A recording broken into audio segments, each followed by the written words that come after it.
Muy buenas tardes, perdón, muy buenas noches. Noches. Bienvenidos y bienvenidas. ¿Cómo están? ¿Cómo les va? ¿Me confirman todos, por favor, sean tan amables si me están escuchando correctamente? ¿Sí? Buenas tardes, perdón, buenas noches. Bienvenidos y bienvenidas sean todos y cada uno de ustedes a esta sesión. Gracias, en nombre propio y de la Corporación Internacional Líderes de Latinoamérica, les queremos dar las gracias por continuar aquí apoyándonos en este proceso de capacitación e información. ¿Listo? Bien. El día de ayer entonces estábamos terminando de revisar los principios rectores de la gestión de la calidad. Habíamos visto liderazgo, habíamos visto enfoque a procesos, habíamos visto compromiso de las personas, ¿sí? Habíamos visto enfoque a procesos, compromiso de las personas, liderazgo, enfoque al cliente. ¿De acuerdo? ¿Listo? Muy bien. Ok, perfecto. Entonces, nos hace falta solamente revisar,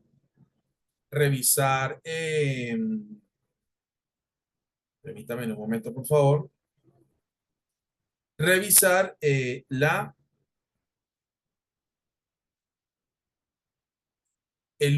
los últimos principios rectores o principios de la gestión de la calidad y ya entramos inmediatamente a revisar las demás normas internacionales. ¿Listo? Bueno, entonces recordemos rápidamente los principios de la gestión de la calidad. El enfoque al cliente, recuerden ustedes, la gestión y aseguramiento de la calidad gira alrededor de lograr la conformidad y satisfacción de los usuarios.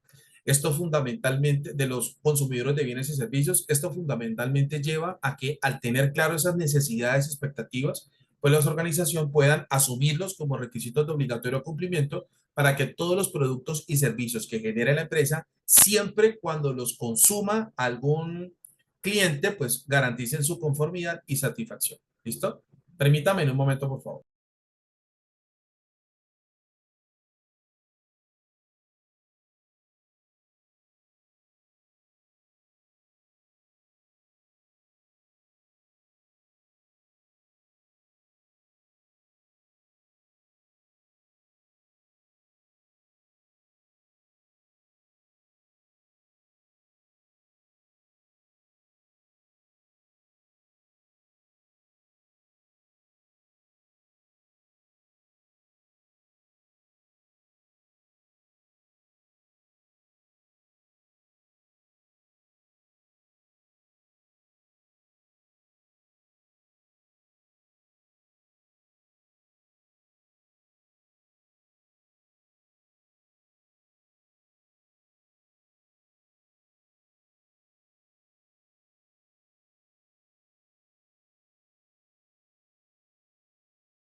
Gracias, mis estimados estudiantes. Aquí estoy. ¿Todos me escuchan de nuevo y me pueden ver fuerte y claro?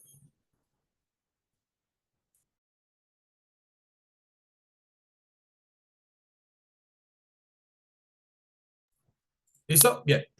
Como les decía a ustedes, el principio fundamental del enfoque al cliente consiste en que la organización debe estar en la capacidad de identificar las necesidades y expectativas de sus usuarios para que esas necesidades y expectativas se asuman como requisitos de obligatorio cumplimiento y estos se puedan replicar en todos los procesos, en todas las tareas, en todas las actividades que se lleven a cabo en la organización para que, obviamente, todos los colaboradores de la empresa se involucren, hagan parte del proyecto y con esto pues se garantice que los productos y servicios que genera la empresa sean de calidad. ¿Listo? En eso básicamente consiste el enfoque al cliente. Tenemos el liderazgo. ¿En qué consiste el liderazgo? Tanto la alta dirección como dentro de cada uno de los procesos que conforman las etapas de la cadena de valor, pueden haber personas que lideren la realización de tareas y actividades y eso contagie al resto de los equipos de trabajo para poder lograr que el sistema de gestión funcione contando con la colaboración de absolutamente de todos, ¿sí? Este liderazgo, ese empoderamiento, pues básicamente va a jugar un papel muy importante, dado que la alta dirección por sí sola no puede lograr que el sistema de gestión funcione.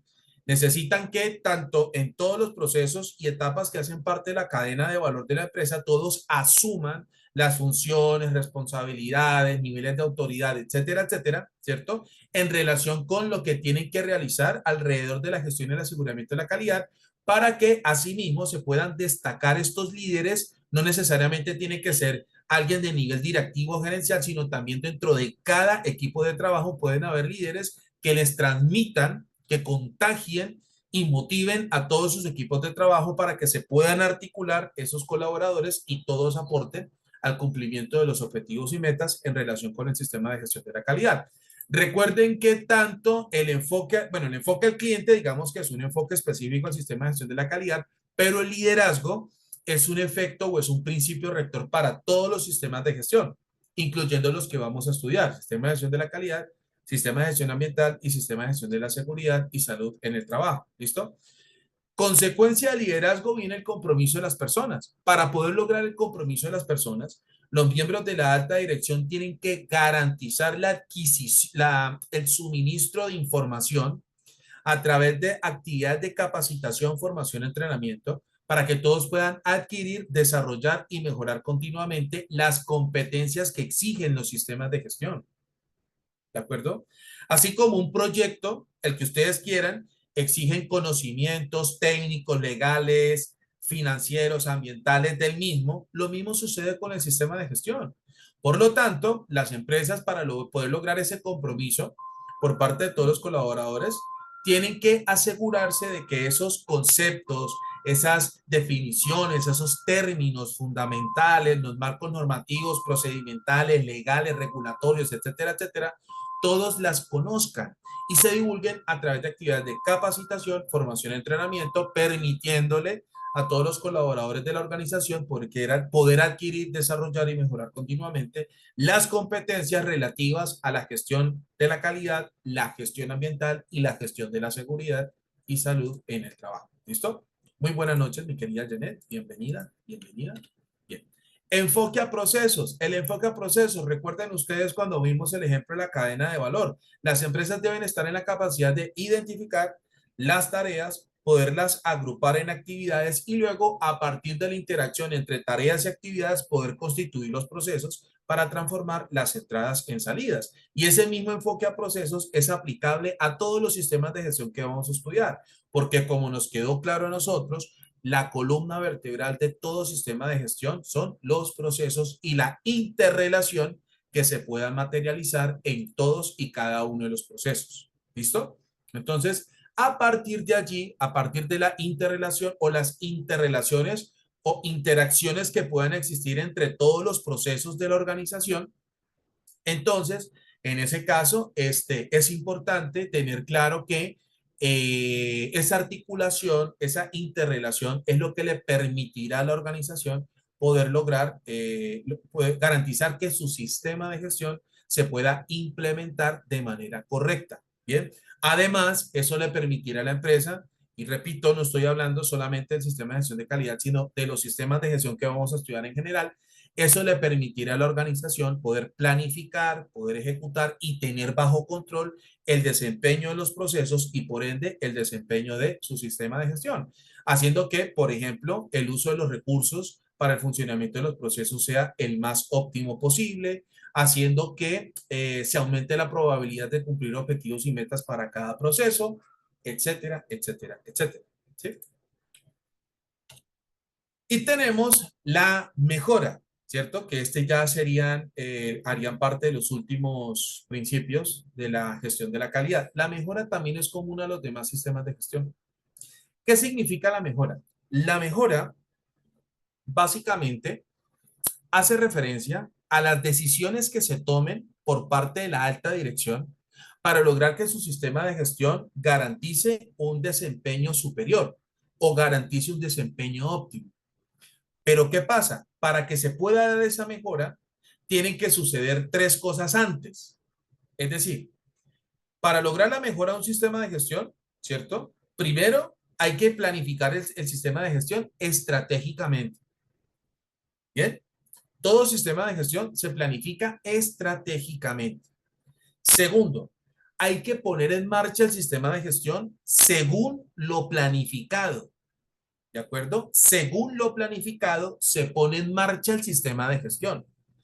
Tercero, hay que asegurarse o hay que verificar que efectivamente el sistema de gestión logró los objetivos y metas formulados en la planificación. Porque recuerden ustedes que es absolutamente importante, completamente necesario, garantizar que todos los colaboradores de la organización sepan hacia dónde va la empresa o hacia dónde quiere ir con este proyecto.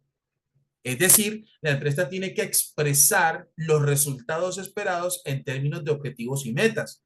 Y eso que le permita a todos los colaboradores de la organización saber los resultados que se quieren lograr. Ahora, para poder trazar el camino, para poder cumplir esos objetivos y metas, entonces las empresas ahora tienen que formular la política o las políticas del sistema de gestión, porque las políticas de los sistemas de gestión es lo que les marca la ruta o el camino a seguir a todos los colaboradores de la organización para poder cumplir esos objetivos y metas. Bien, entonces, en la tercera etapa, que es la evaluación del desempeño del sistema de gestión, se busca determinar si en realidad todo lo que se ejecutó generó los resultados o no se cumplieron los objetivos y metas. Y como ustedes bien saben, en todo proceso evaluativo hay dos posibilidades, que se generen resultados positivos como también que se generen resultados negativos. Entonces, ¿eso qué significa? Significa que la organización tiene que tomar decisiones o actuar con respecto a esos resultados. Entonces, si los resultados fueron negativos, tiene que reaccionar ante esos resultados negativos, es decir, formular acciones correctivas. Y si los resultados fueron positivos, la idea es mantener en el corto plazo ese buen desempeño y en el mediano y largo plazo buscar un aumento en el desempeño o un desempeño o una excelencia en el desempeño, como lo dicen las normas internacionales. ¿Bien? Entonces, ¿qué pasa? Ese desempeño superior no se va a poder lograr de la noche a la mañana. Es decir, el desempeño superior que se busca a través de la mejora, a través de los procesos de mejora, no se da inmediatamente. Son procesos paulatinos, son procesos que, digamos, esa mejora o ese desempeño superior se va dando poco a poco, ¿de acuerdo? Entonces, ¿qué pasa? Es cuando nosotros decimos o hablamos del término mejora continua, ya que cuando la empresa toma decisiones después de haberse cumplido todas esas etapas, toma decisiones para volver a planificar el sistema de gestión ya con unas mejoras, con unas acciones correctivas, con unas oportunidades de mejora, con unos objetivos de mejora para que el desempeño, cuando vuelve y se repitan esas etapas, sea superior. Pero entonces ese desempeño o esa mejora tiene que ser cíclica. Entonces aquí estaríamos hablando del famosísimo ciclo PHVA o el famosísimo ciclo de Deming. ¿Me hice entender? ¿Me confirman, por favor? ¿Sí? ¿Listo?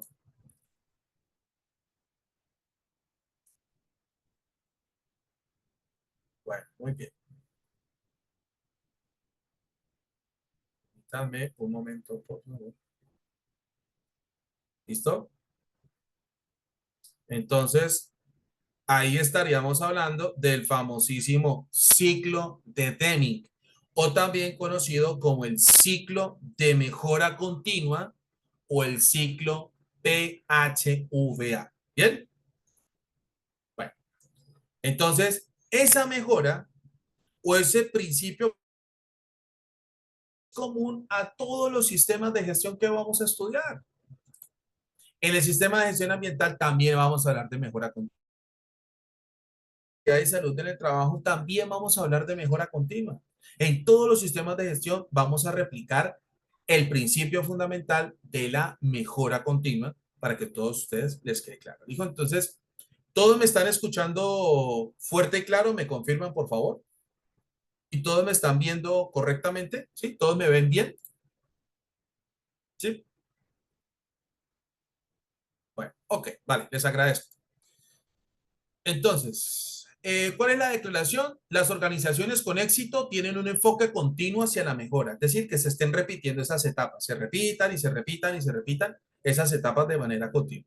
La base racional, la mejora es esencial para que en una organización mantenga los niveles actuales de desempeño, con lo que les acabo de decir, reacciones a los cambios en sus condiciones internas y externas y cree nuevas oportunidades. ¿Listo? ¿Cuáles son los beneficios claves potenciales? Va a haber una mejora del desempeño de los procesos, de las capacidades de la organización y de la satisfacción del cliente, hablando en, gestión, en cuestiones de seguridad y salud en el trabajo. Va a haber una mejora del enfoque hacia la investigación y la determinación de la causa raíz, seguido de la prevención y las acciones correctivas. Es decir, cuando la empresa va a llevar a cabo la toma de decisiones, por ejemplo, ante los resultados negativos, pueden implementar los métodos que quieran para identificar y analizar las causas de esos resultados negativos.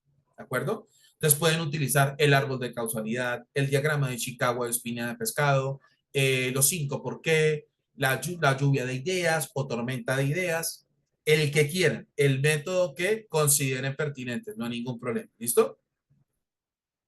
Aumento de la capacidad de anticiparse y reaccionar a los riesgos y oportunidades internas y externas. Va a haber una mayor atención tanto en la mejora progresiva como en la mejora abrupta, ¿cierto? O en los cambios disruptivos, ¿cierto? Esos cambios que obligan a la empresa a adaptarse sí o sí. Mejor uso del aprendizaje para la mejora. Ya la mejora se convierte en un hábito para la organización y esto hace que todos los colaboradores y todos los procesos, ya la mejora continua se convierta en un hábito, es decir, lo asuman, lo incorporen precisamente a la cultura organizacional, haciendo parte prácticamente o vinculando prácticamente todos los procesos, todas las tareas, todas las actividades, todas las funciones y todas las responsabilidades con ese pensamiento de mejorar continuamente. ¿Listo? Y va a haber, por supuesto, un aumento de la promoción de la innovación, es decir, la idea es que los miembros de la alta dirección permanentemente estén buscando que los colaboradores de la organización tengan la posibilidad de estar proponiendo alternativas que les permita salir de esa zona de confort, obviamente sin olvidar o sin perder de vista los resultados que se quieren lograr, obviamente sin pretender perder de vista los objetivos y metas, etcétera, etcétera. Entonces la idea es que las empresas garanticen la generación de propuestas que lleven a los colaboradores de la organización a salir de esa zona de confort, pero sin perder de vista los objetivos y metas que se hayan trazado a los sistemas de gestión. De hecho, también el, se incluyen todos los sistemas de gestión que nosotros vamos a estudiar. ¿Listo? Bueno, tenemos toma de decisiones basada en la evidencia. Es decir, las decisiones, y esto también aplica para los demás sistemas de gestión, sistema de gestión ambiental y sistema de gestión de la seguridad y salud en el trabajo. ¿Qué significa eso? Las decisiones que tome la alta dirección no pueden tomarse con rasgos subjetivos. Me explico. La alta dirección de ninguna manera puede decir, es que a mí me parece que, es decir, expresiones como Que la alta dirección diga, por ejemplo, es que a mí me parece que estamos bien, o es que a mí me parece que como que estamos por buen camino. No, o estamos o no estamos por buen camino. ¿Estamos alineados o estamos totalmente salidos del camino que debemos seguir? Bien, ¿a dónde quiero llegar yo? Las decisiones que tome la alta dirección con respecto a mejora continuo, planificación del sistema de gestión, cualquier decisión que tome la alta dirección en relación con la implementación, mantenimiento y mejora continua de un sistema de gestión, tiene que basarse en datos reales, hechos reales, hechos confiables, hechos trazables, comparables, verificables. ¿De acuerdo? Por ejemplo, si la organización desea aumentar su población de colaboradores, es decir, si desea aumentar la plantilla de colaboradores, es porque esa decisión, detrás de esa decisión, hay análisis, hay informes, hay datos, hay cifras, hay evaluaciones, hay una evaluación de tendencias que llevaron a la alta dirección a tomar la decisión. No es que de la noche a la mañana los miembros de la alta dirección dijeron, bueno, mañana vamos a aumentar, mañana vamos a contratar a 50 personas más. Vincular a 50 personas más que implican más personal que va a estar expuesto a circunstancias de peligro y riesgo laboral, por ejemplo. Por lo tanto, aumentará la cantidad de medidas de control, prevención y protección que se quieren implementar para esas nuevas 50 personas. ¿De acuerdo? Etcétera, etcétera, etcétera. Entonces, todas las decisiones que tome la alta dirección en relación con implementación, mantenimiento y mejora continua de los sistemas de gestión tienen que provenir de datos reales, de información absolutamente confiable, verídica, trazable, transparente, etcétera, etcétera. ¿Sí?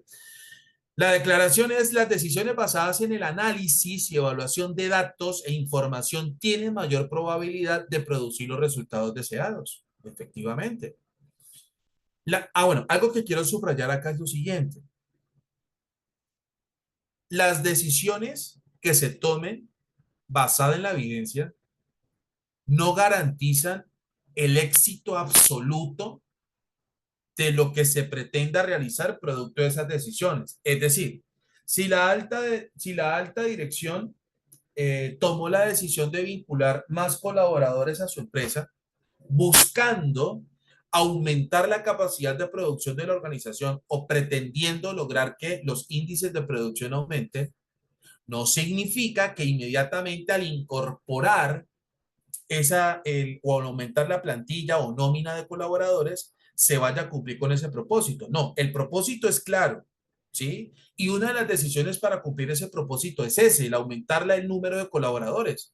Por lo tanto, es absolutamente factible que haya un margen de error, pero el margen de error o la incertidumbre con respecto al éxito del objetivo formulado por la organización se reduce. ¿Me hago entender? A pesar de que se toman decisiones basadas en la evidencia, no significa o se asegure el éxito al 100%. ¿Puede haber un margen de error? Por supuesto que sí. Lo que pasa es que el grado de incertidumbre y margen de error que exista alrededor de esas decisiones se va a reducir considerablemente si se toman a partir de informaciones y datos confiables, porque le va a dar una certeza a la organización acerca de lo que pretenden lograr. Entonces, cuando se tienen datos, información verídica, comparable, confiable, transparente y demás, obviamente los índices de incertidumbre alrededor de las decisiones y los resultados que se esperan lograr, obviamente se reduce. No quiere decir que la vayamos a eliminar, no, se reduce. Obviamente siendo conscientes de que también, o generando en la alta dirección, o dejándoles claro a los miembros de la alta dirección que es absolutamente factible que esto haya un margen de error y ese margen de error nos lleve al éxito de la propuesta o de lo que se quiere lograr. Pero al menos cuando se tiene información confiable para tomar decisiones, el margen de incertidumbre se reduce considerablemente. ¿Listo?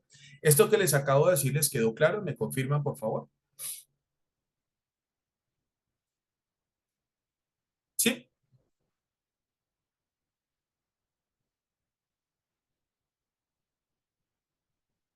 muy bien. Perfecto. Entonces, la base racional dice, la toma de decisiones puede ser un proceso complejo y siempre implica cierta incertidumbre. No se los acabo de decir. Miren, no lo digo yo, lo dicen las propias normas internacionales. Puede ser un proceso complejo, claro, porque se asumen riesgos, nada más y nada menos. Y siempre implica cierta incertidumbre. Es decir, va a haber un porcentaje en el que se pueda lograr éxito y hay un porcentaje que no. Entonces, a pesar de que tengamos evidencias que nos lleven, que les lleven a la alta dirección a tomar una decisión, siempre va a haber un margen de incertidumbre. La idea es reducirlo a su mínima expresión. Con frecuencia implica múltiples tipos y fuentes de entradas o de información, así como su interpretación. Por eso en la toma de decisiones siempre tiene que participar el personal competente, o al menos la persona que va a tomar la decisión se rodee de personas competentes. Bien, por ejemplo, si van a revisar información financiera para tomar una decisión, la idea es que quien vaya a tomar la decisión o tenga todos los conocimientos para realizar análisis financiero o se rodee de un equipo de colaboradores expertos en análisis financiero para que le ayuden a tomar la mejor decisión. ¿De acuerdo? Que obviamente puede ser subjetiva. Entonces, la idea es tratar de eliminar ese rasgo subjetivo que puedan tomar esas decisiones. Porque, por ejemplo, perfectamente los expertos en la materia, en análisis financiero, le dicen a los miembros de la alta dirección, sí, sí es posible, lo pueden hacer, y por una percepción subjetiva, es decir, una expresión como no, yo creo que no, eso puede conllevar a materializar efectos negativos dentro de la organización. Entonces, a pesar de que hayan rasgos subjetivos a la hora de apreciar y analizar la información que se obtiene para tomar una decisión, la idea es reducir a su mínima expresión precisamente esa incertidumbre y que obviamente se garantice, ¿sí? Obviamente se garantice que la decisión se tome con base a esas condiciones o en esas condiciones. Y también, a pesar que tiene ciertos rasgos de subjetividad. Es importante entender las relaciones causa y efecto, por supuesto que sí, y las consecuencias potenciales no previstas. Es decir, lo que podría pasar y no haberse contemplado dentro de las decisiones o dentro de los efectos que puedan causar las decisiones. ¿Listo? Y el análisis de los hechos, las evidencias y los datos conduce a una mayor objetividad y confianza en la toma de decisiones, como se los había mencionado anteriormente. Entonces, ¿cuáles son los beneficios claves potenciales? Va a haber una mejora de los procesos de toma de decisiones, va a haber una mejora de la evaluación del desempeño del proceso y la capacidad de lograr los objetivos. Es decir, ahí es precisamente cuando va a suceder lo que yo les estaba diciendo hace unos instantes. La evaluación del desempeño de los procesos no va a ser por percepciones subjetivas, sino que se van a hacer, por ejemplo, a través de indicadores de desempeño, a través de indicadores de gestión, a través de indicadores de riesgos que van a vincular variables cualitativas y cuantitativas en donde se puede establecer un margen de error o unos valores máximos y mínimos que le permitirán objetivamente a la organización o a la alta dirección generar los datos suficientes para conocer objetivamente la tendencia o desempeño de los procesos y sobre esos resultados obtenidos de manera objetiva tomar una decisión. ¿De acuerdo? Y la capacidad de lograr los objetivos, porque obviamente esos resultados le van a permitir a la alta dirección poder tomar la mejor decisión al respecto. Va a haber un aumento de la capacidad de revisar, cuestionar y cambiar las opiniones y las decisiones. Claro, es que si, por ejemplo, la alta decisión va a tomar una decisión y alguien la quiere refutar, es porque tiene los argumentos técnicos, científicos, legales, procedimentales. Es decir, tiene las evidencias para refutar esa decisión. No es que quiera ir en contra de la alta dirección o no quiere decir que tenga que ir en contra de la alta dirección porque sí, de ninguna manera. Si yo no estoy de acuerdo con la decisión que tomó la alta dirección, digo, permítame en un momento, no estoy de acuerdo con esa decisión por las siguientes razones. es que según los estudios de análisis que se realizaron en los años, demuestran esto y aquello. Además, me soporto en la norma ISO, en donde en el capítulo X y en el literal A establece la importancia de implementar medidas de control que esto no conducirá a generar que X o Y resultado. Además, sé que el Instituto Internacional de X o Y cosa respalda este tipo de decisiones porque según los estudios, entonces cuando yo tengo las evidencias para refutar, contrastar o inclusive cuestionar cualquier decisión, es porque yo he reunido esa información que me dan a mí el respaldo o ayudan a sentar y argumentar de manera mucho más consistente mis decisiones, por ejemplo, ¿sí? Y va a haber un aumento de la capacidad de demostrar la eficacia de las decisiones previas. Obviamente, ¿a qué hace referencia este último apartado?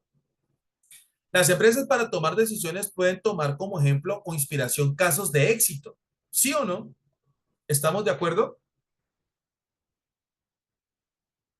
¿Sí?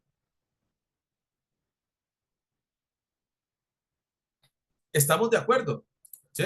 O sea, la gran mayoría de empresas han surgido por casos de éxito de otras que las han tenido como inspiración. Entonces, perfectamente la alta dirección puede tomar una decisión, alguien cuestionar esa decisión, presentar los argumentos y perfectamente la alta dirección puede decir, mire, nosotros tomamos esta decisión o queremos tomar esa decisión debido a lo que sucedió hace 4 años con X o Y empresa, por ejemplo.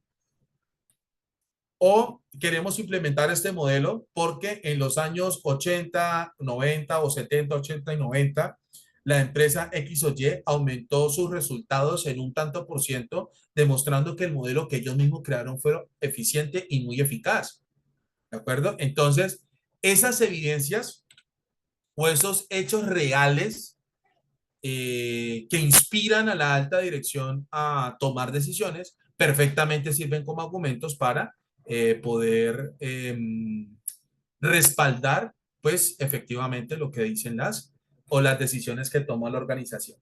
¿Me hice entender, mis estimados estudiantes? ¿Me confirman, por favor? ¿Sí? ¿Listo? Bien. Y tenemos el último de los principios. Recuerden todos estos principios, excepto el del enfoque al cliente, y de ahí en adelante todos los principios que hemos revisado hasta ahora son aplicables en los demás sistemas de gestión. Es decir, excepto el enfoque al cliente, de ahí en adelante todos los demás principios son absolutamente aplicables a los demás sistemas de gestión, ¿vale? Incluyendo el de la gestión de las relaciones. Como ya se los expliqué a ustedes iniciando este proceso de capacitación e información, ¿sí? Hay unas partes interesadas pertinentes alrededor de los sistemas de gestión, ¿ya? Es decir, hay unos consumidores de bienes y servicios o conocidos como clientes, hay unos proveedores de bienes y servicios, hay unos organismos de control o autoridades competentes, está la comunidad en general, ¿de acuerdo? Tenemos también a los propios miembros de la alta dirección, a los propios colaboradores de la empresa, etcétera, etcétera. Que este principio de la gestión de las relaciones a que hace referencia. La empresa debe garantizar una buena relación con sus partes interesadas. Y esto aplica tanto para la gestión de la calidad, la gestión ambiental y la gestión de la seguridad y salud en el trabajo. ¿Cuál es la base fundamental para garantizar unas relaciones mutuamente beneficiosas entre la organización y sus partes interesadas? Saber, conocer de primera mano sus necesidades y expectativas. Así de sencillo. La organización, al conocer y comprender esas necesidades y expectativas, absolutamente las puede incorporar como requisitos de obligatorio cumplimiento y alrededor de ellas formular las acciones pertinentes para garantizar la conformidad y satisfacción de esas necesidades y expectativas. Así de sencilla es la cosa. Bien, entonces eso ¿a qué lleva o eso qué genera en las partes interesadas? Respaldo, confianza, tranquilidad, seguridad, legalidad, etcétera, etcétera, que hace que esos vínculos, compromiso, responsabilidad, que hacen que esos vínculos se fortalezcan todo el tiempo. Además, porque las partes interesadas, como se los voy a mostrar más adelante, ¿sí? Las partes interesadas directa e indirectamente establecen los requisitos de obligatorio cumplimiento para la conformidad y satisfacción de sus necesidades y expectativas. Les voy a colocar un ejemplo muy sencillo. Supóngase que todos ustedes, ¿sí? Supóngase que todos ustedes hacen parte de una ferretería, ¿sí? Y yo llego a su ferretería y les digo lo siguiente, mis estimados estudiantes, necesito lo siguiente, 70 unidades de tubería, necesito que esa tubería está fabricada en PVC, necesito que cada tubo tenga 2 pulgadas de diámetro, necesito que cada tubo tenga 6 metros de longitud y además a través de esa tubería yo pueda distribuir agua potable a alta presión. Pregunto, esos 5 requisitos, o ustedes como organización, cuando escuchan esos 5 requisitos, ¿qué tienen que hacer? ¿Qué tienen que hacer con esos 5 requisitos?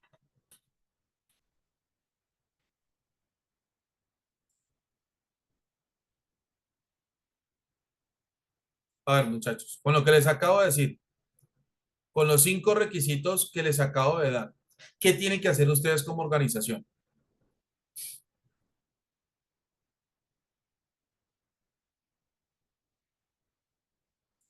¿Todos me escuchan? ¿Me confirman, por favor? ¿Sí? Ok. Exactamente, garantizar el estricto cumplimiento de esos requisitos. ¿Y quién definió esos requisitos? Una parte interesada. Así de fácil, así de sencillo. ¿Sí? Una parte interesada, es decir, un cliente de su organización les dijo cuántas unidades querían, qué tipo de producto quería, las especificaciones del producto, etcétera, etcétera. ¿Ustedes qué tienen que hacer como organización? Cumplir a total cabalidad esos requisitos. ¿Y quién se los definió? Una parte interesada. Lo mismo puede suceder, por ejemplo, con los organismos de control. Supóngase que nosotros vamos a ejecutar un proyecto y necesitamos una licencia ambiental para poder realizar el proyecto. Entonces, las necesidades y expectativas en relación con la ejecución de ese proyecto estarán condicionadas a los requisitos, es decir, las necesidades y expectativas de los organismos de control con respecto a la adquisición de la licencia que nos permita ejecutar el proyecto. Es decir, los organismos de control nos van a decir a nosotros, ustedes van a poder realizar el proyecto siempre y cuando obtengan la licencia que les otorgue el permiso para poder impactar o modificar los entornos naturales que van a estar alrededor del proyecto, solo alrededor del proyecto. ¿De acuerdo? Entonces, en la medida en que nuestra organización obtenga ese permiso o esa licencia, nuestra organización podrá ejecutar el proyecto. ¿Y quiénes definieron ese requisito? Una parte interesada. ¿Quiénes son? Los organismos de control. Entonces, en la medida en que las empresas identifiquen y conozcan con exactitud, las comprendan sobre todo, y conozcan con exactitud esas necesidades y expectativas de sus partes interesadas y aseguren el cumplimiento de esas necesidades y expectativas, las relaciones entre la organización y partes interesadas se van a fortalecer como ustedes no imaginan. ¿De acuerdo? ¿Les quedó esto claro? ¿Me confirman, por favor, sean tan amables? ¿Sí? Entonces, ¿cuál es la declaración de este principio? Para el éxito sostenido, las organizaciones gestionan sus relaciones con las partes interesadas, tales como los proveedores, los colaboradores de la organización, los clientes, los organismos de control, la comunidad, los medios de comunicación, los miembros de la alta dirección, los organismos no gubernamentales, si tienen sindicatos o no, etcétera, etcétera, etcétera. ¿Listo? Bien. La base racional es las partes interesadas pertinentes influyen en el desempeño en una organización. Por eso le coloqué los 2 ejemplos al final. Es más probable lograr el éxito sostenido cuando una organización gestiona las relaciones con sus partes interesadas para optimizar el impacto en su desempeño. Es particularmente importante la gestión de las relaciones con la red de proveedores, socios, trabajadores, clientes, con todas las partes interesadas pertinentes. ¿Esto qué le podría generar a la organización? Va a haber un aumento del desempeño de la organización y de sus partes interesadas pertinentes, respondiendo a las oportunidades y restricciones relacionadas con cada parte interesada, entendimiento común de los objetivos y los valores entre las partes interesadas, partiendo del conocimiento claro, certero, de las necesidades y expectativas de esas partes interesadas, ¿de acuerdo? Aumento de la capacidad de crear valor para las partes interesadas, compartiendo los recursos y la competencia y gestionando los riesgos relativos a la calidad, a la seguridad y salud en el trabajo y al medio ambiente. Y este sí es exclusivamente de calidad, una cadena de valor, una cadena de suministro, una cadena de suministro bien gestionada que proporciona un flujo estable de productos y servicios. ¿Listo? Entonces, como ustedes pudieron apreciar, en la presentación de estos principios rectores, son absolutamente y completamente aplicables también a los demás sistemas de gestión, no solo al sistema de gestión de la calidad, sino también implica al sistema de gestión ambiental, al sistema de gestión de la seguridad y salud en el trabajo. Lo visto hasta acá, o con respecto a lo que hemos visto hasta acá, ¿alguien tiene preguntas? ¿Me confirman, por favor? Con lo que hemos visto hasta acá, ¿alguien tiene preguntas? Sean tan amables.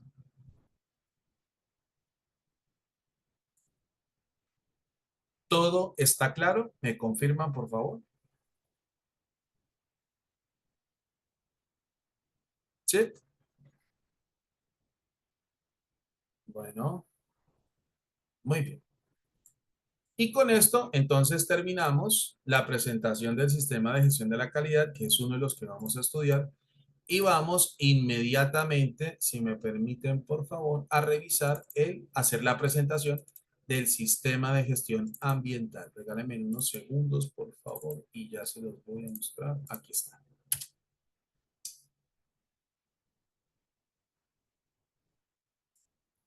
Esto, acá. Ok,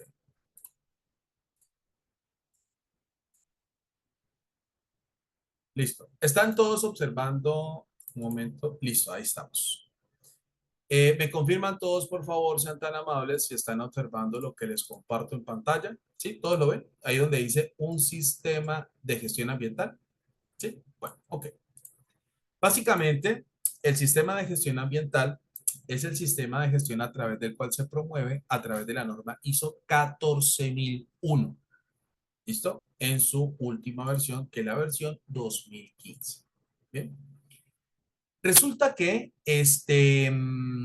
hoy en día el tema de la sostenibilidad ha tenido un revuelo muy importante para la ISO y para las organizaciones en general en los últimos 5 años, en donde se hace cada vez más exigente o se hace cada vez más obligatorio la implementación de este sistema de gestión ambiental, y la mejor forma de hacerlo es precisamente adoptando la norma ISO 14001, que es la que le va a indicar a la organización todos los estándares, requisitos y todos los pasos que puede aplicar para lograr materializar el sistema de gestión ambiental, para poder, sí, materializar el sistema de gestión ambiental, y obviamente que este sistema de gestión esté en sintonía con el principio fundamental de la sostenibilidad. ¿A ustedes les quedó claro qué significa sostenibilidad? ¿O a qué hacemos referencia cuando hablamos de la sostenibilidad? ¿Me confirman, por favor? ¿O no? ¿Sí? ¿Todos tienen claro qué significa la sostenibilidad? ¿Sí? Bueno, para los que sí, para los que no, para recordarles, la sostenibilidad es la capacidad que tienen las organizaciones de poder consumir actualmente los recursos naturales que necesitan, renovables y no renovables, en sus justas cantidades para que las próximas generaciones puedan gozar de esos mismos recursos. Bien, entonces, hoy en día todas las propuestas, todas las motivaciones que han surgido o que han, digamos, aumentado mayor vigencia alrededor del mundo en los últimos 5 años, giran en torno precisamente a la sostenibilidad. Entonces, el sistema de gestión ambiental hoy en día está muy conectado o está muy sincronizado con esas intenciones de garantizar la sostenibilidad por parte de las empresas. ¿Listo? Bueno, ok.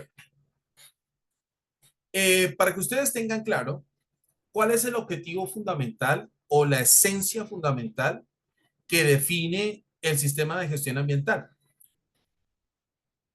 Para poderlo entender, hay que hacer una reflexión sobre lo siguiente. El medio ambiente, ¿sí? Hay una diferencia entre sostenibilidad y sustentabilidad. Sí, mi querida Sandra, si gustas al finalizar la sesión, con todo cariño, yo te doy la diferencia. Entonces, para poder entender el desempeño o el funcionamiento de un sistema de gestión ambiental como lo promueve la norma ISO 14001, hay que hacer la siguiente reflexión. Resulta que el medio ambiente en la humanidad tiene dos roles, o el medio ambiente para nosotros los seres humanos, y cuando digo humanidad estoy encerrando organizaciones y las personas en general. El medio ambiente cumple dos roles fundamentales. El primero de ellos es convertirse en el proveedor de los recursos naturales renovables y no renovables que necesitamos para poder subsistir, ¿sí? Y el segundo rol que juega el medio ambiente en la humanidad es convertirse en el receptor de los residuos que se generan producto de la interacción con los recursos naturales renovables y no renovables. ¿Eso qué significa? Significa que el sistema de gestión ambiental se concentra en saber cómo las empresas interactúan con los recursos naturales y con los entornos naturales, es decir, en qué circunstancias, en qué contextos, qué motivos llevan a la organización a interactuar con el medio ambiente y con los ecosistemas o entornos naturales. Y eso es lo que técnicamente se conoce como los aspectos ambientales. Los aspectos ambientales hacen referencia a la forma, a la manera, a las circunstancias en las que las empresas interactúan con el medio ambiente. Y técnicamente se identifican o en términos generales se reconocen cuatro tipos de aspectos ambientales. Uno de ellos, las empresas y los seres humanos en general consumimos recursos naturales. Es decir, el consumo de recursos naturales es un aspecto ambiental, es una forma de interactuar con el medio ambiente. ¿De acuerdo? Otra, los seres humanos y las organizaciones en general generamos residuos al medio ambiente, peligrosos, no peligrosos, vertimientos, material particulado al medio ambiente, emisiones, gases, vapores, fugas, en fin. ¿Sí? Eso es otra forma de interactuar con el medio ambiente, generando residuos al medio ambiente. Otra, las empresas pueden perfectamente llevar a cabo buenas prácticas ambientales, es decir, la organización puede llevar a cabo, por ejemplo, campañas de reciclaje, reutilización, recuperación, reforestación, compensación ambiental, compostaje, etcétera, etcétera, etcétera. Es decir, esas buenas prácticas ambientales también se constituyen como otra forma de interactuar con el medio ambiente. Y finalmente tenemos una cuarta posibilidad y es que las empresas tienen la absoluta probabilidad de poder desencadenar emergencias ambientales debido a la actividad económica a la que se dedican. Es decir, las empresas pueden desencadenar perfectamente incendios forestales, por ejemplo. Las empresas pueden o tienen la posibilidad de generar perfectamente vertimiento de sustancias químicas a cuerpos de agua, perfectamente pueden desencadenar fugas o emisión emisión de material particulado contaminante. Es decir, las empresas, de acuerdo con su actividad económica, tienen la posibilidad de desencadenar circunstancias de emergencia ambiental, hechos o incidentes que tienen un amplio rango daño, como lo vamos a ver ahora, de daño ambiental y además la severidad de sus consecuencias es altísima. Entonces, digamos que esas serían las cuatro formas en términos generales de interactuar con el medio ambiente y esa es como la norma ISO 14001 las conoce como los aspectos ambientales. ¿Esto les quedó claro? ¿Me confirman, por favor? ¿Listo? Eso es lo que las normas internacionales van a reconocer como los aspectos ambientales. ¿Listo? Bueno, muy bien. Perfecto. Ahora, resulta que producto de la materialización o de la interacción con el medio ambiente, se van a desencadenar unos efectos e impactos al medio ambiente. Entonces, el segundo aspecto de interés para la norma ISO 14001, ¿cuál es? Los impactos que se generen o desencadenen a partir de los aspectos ambientales. Entonces, en resumidas cuentas, lo que busca la norma ISO 14001 a través del sistema de gestión ambiental que se promueve a través de esta norma internacional es garantizar la identificación y comprensión de los aspectos y evaluación y valoración de los impactos ambientales que genere la empresa en su actividad económica. Todo con el propósito de buscar la prevención de la contaminación y, por supuesto, promover la protección y resguardo de los ecosistemas y entornos naturales que rodeen a la empresa. En resumidas cuentas, esa es, digamos, la esencia fundamental del sistema de gestión ambiental. ¿Esto les quedó claro? ¿Me confirman, por favor? Sí, muy bien. Ese es el eje fundamental, o ese, digamos, es el interés fundamental del sistema de gestión ambiental, digamos, en términos generales. Bien, ok. Entonces, ¿qué pasa? Obviamente, las empresas, independientemente de su actividad económica y siendo conscientes de que hay aspectos e impactos ambientales, entonces se van a materializar o se configurarían unas responsabilidades, unas obligaciones legales y normativas aplicables que tienen que asumir las empresas por los aspectos e impactos ambientales que sean inherentes a su actividad económica, es decir, que los aspectos e impactos ambientales correspondan a la naturaleza de la actividad económica a la que se dedica la organización. Por eso yo les decía a ustedes cuando les expliqué el ejemplo o les mostré el ejemplo de la cadena de valor, que la cadena de valor, los sistemas de gestión giran alrededor de la cadena de valor. Es decir, en materia ambiental, el desarrollo de las etapas o fases que componen la cadena de valor de una empresa perfectamente van a interactuar con el medio ambiente y en consecuencia se materializarán impactos ambientales en cada una de las etapas de la cadena de valor. ¿Listo? Bien. Por eso digo que la empresa tiene que identificar y ubicar con exactitud los aspectos e impactos ambientales para darle su respectivo tratamiento. Bien, ahora, hay un término importante en materia de gestión ambiental y es daño ambiental. Dice que es aquel daño sufrido por medio natural y que implica la pérdida o modificación de las condiciones químicas, físicas o biológicas de la flora y fauna o de cualquier componente de los ecosistemas, así como su estructura o interacciones dentro de ellos. ¿Listo? Es decir, un impacto puede desencadenar un daño ambiental. ¿Cuál es la diferencia entre impacto y daño? Impacto es el efecto que puede causar. El daño es la consecuencia del efecto que puede causar. Ejemplo, el impacto ambiental puede ser la contaminación del agua.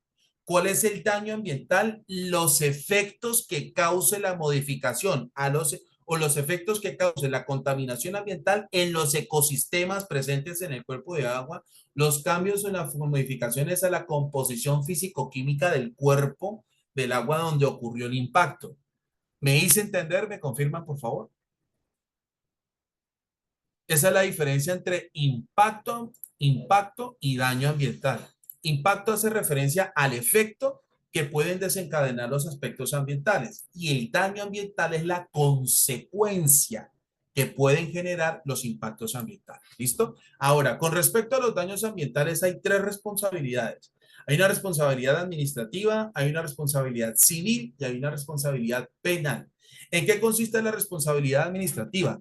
Que todas las empresas, por su cuenta, por motivación e interés propio o proactivamente hablando, tienen que formular procedimientos instructivos, manuales, directrices en pro de precisamente evitar la contaminación ambiental y promover la conservación y protección del medio ambiente. Es decir, proactivamente las empresas están o los marcos legales regulatorios obligan a las empresas a implementar medidas internas, llámense procedimientos instructivos, manuales y demás, que busquen la prevención de la contaminación ambiental, que promuevan la realización o la aplicación de buenas prácticas ambientales y obviamente que busquen, por supuesto, la conservación y preservación de los recursos naturales y de los entornos que circundan a la organización.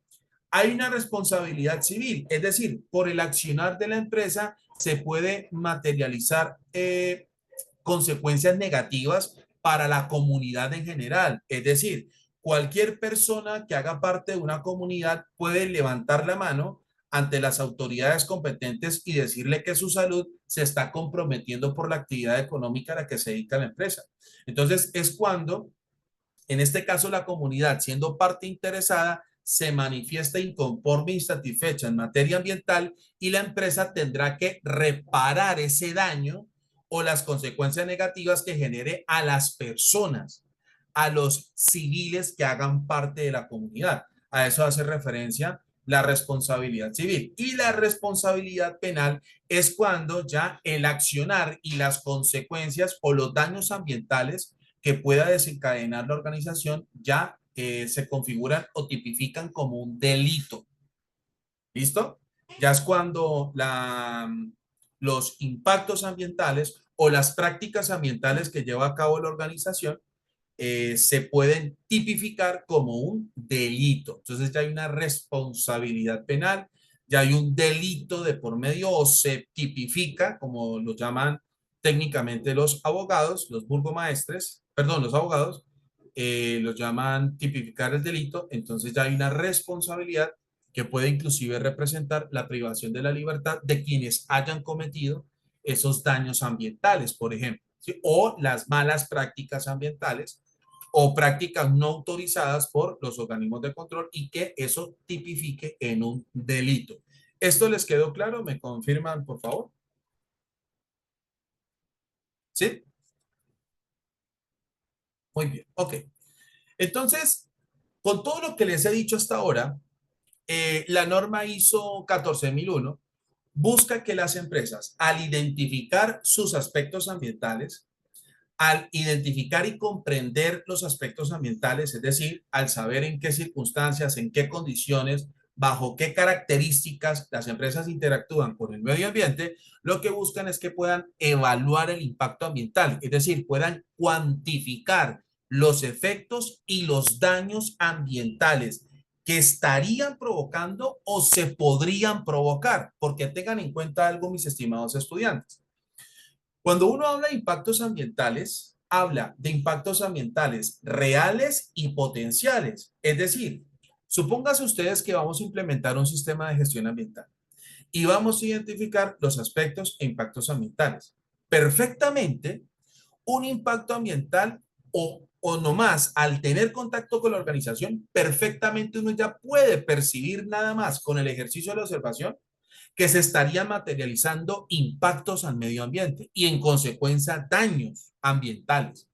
¿Bien? Entonces, ¿qué es lo que busca la norma ISO 14001? Reconocer los impactos ambientales que al momento de implementar el sistema de gestión estén sucediendo y cuáles podrían suceder. ¿Para qué? Para que a través de la evaluación del impacto ambiental, las empresas puedan anticiparse a los daños ambientales que no han sucedido y por otro lado, intervenir los daños ambientales que estén ocurriendo o intervenir los impactos ambientales que estén sucediendo o que se estén materializando al momento de implementar el sistema de gestión ambiental. ¿Me hice entender? ¿Me confirman, por favor? ¿Sí?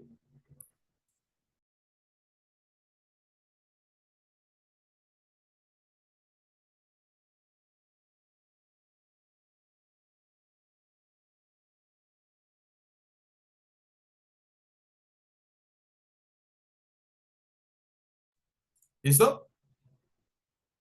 Entonces, cuando una organización toma la decisión de implementar un sistema de gestión ambiental, perfectamente pueden haber ya impactos ambientales que se están materializando, como también pueden identificar impactos ambientales que aún no suceden y que tienen una alta o muy alta o baja probabilidad de ocurrir y por lo tanto la idea es evitar a toda costa que esos impactos ambientales sucedan. Entonces, para poderse anticipar de manera correcta, de manera eficaz, y para poder intervenir los impactos ambientales que se estén materializando. Entonces, la norma ISO 14001 busca que las empresas puedan evaluar el impacto ambiental. Y observen ustedes, en la evaluación del impacto ambiental es una herramienta que tiene doble carácter, preventivo y correctivo, que es lo que les acabo de decir. A través de ella se realiza una evaluación sistemática, documentada, periódica y objetiva de las diferentes acciones llevadas a cabo por la organización. Es decir, para poder llevar a cabo la evaluación del impacto ambiental, la empresa tiene que identificar con total certeza, con absoluta claridad, sus aspectos ambientales, porque de ahí parte la identificación y caracterización y medición inclusive de los impactos y daños que estén generando al medio ambiente. ¿Me hice entender? ¿Me confirman, por favor, sean tan amables? ¿Sí? Entonces, para poder llevar a cabo esa evaluación del impacto ambiental, las empresas tienen a disposición un sinnúmero de métodos, un sinnúmero de técnicas. Aquí les voy a mostrar los que más se utilizan o los más comunes. No quiere decir que sean los únicos métodos que se pueden aplicar. Hay muchísimos métodos que se pueden aplicar. Solamente acá yo les voy a mostrar los que más se utilizan. ¿Listo? Bien. Entonces, en este caso, pues la evaluación del impacto ambiental dice que consiste en evaluar hasta dónde le es posible soportar al medio ambiente las alteraciones producidas por una determinada actividad humana. Partamos de la siguiente base. Toda actividad económica genera impacto y por ende daños ambientales. Pueden ser inmediatos o acumulativos. ¿De acuerdo? ¿Eso qué significa? Significa que vamos a convivir y hemos convivido con la contaminación todo el tiempo.